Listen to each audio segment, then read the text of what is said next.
让我们一起加入客家风情，大家来讲客家吧。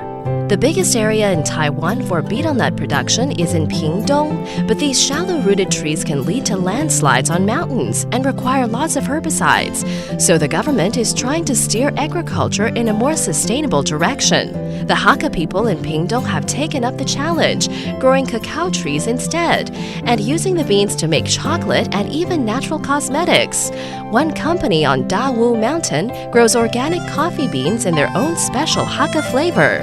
Yo, it's time to talk about Hakka here on ICRT. Hello， 大家好，我是阿斌哥 Leo。Hello， 你好，大家好，我是 Josephine。Leo 啊，好东西要跟好朋友分享，来，这杯咖啡给你喝啦。哎呀，谢谢你啦，我也带了2杯可可来，1杯给你。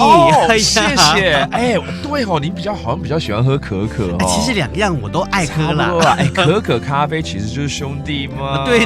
而且这个它从中南美洲来的，哇，好喝。这我要纠正你了。我跟你讲，在屏东这边啊，其实已经有很多人在种可可跟咖啡都有。真的假的？来，这个因为早期这个屏东地区有种很多槟榔嘛，但大家都知道槟榔可能对这个水土保持比较不好，所以呢，现在有很多的农民就转种可可树跟咖啡树，它变成一个替代经济的作物了。太好了 ，very nice。转换成一个你我都喜欢的东西，对，多好啊！你看可可可以做成好吃的巧克力，我最爱了。对，没错。而且这个可可还可以做成像什么乳霜啦、面膜啦、洗发乳啦，还有很多的可可的保养品了。对，其实在国外有一系列什么 Cocoa Butter 啊，那就是用可可来做的。对，而且我记得咖啡因洗发精好像前一阵子很流行，对不对？不过我最重视的还是咖啡啊。这里有种出什么样品种的咖啡吗？我跟你讲，在屏东的大武山附近有一个叫新丁咖啡。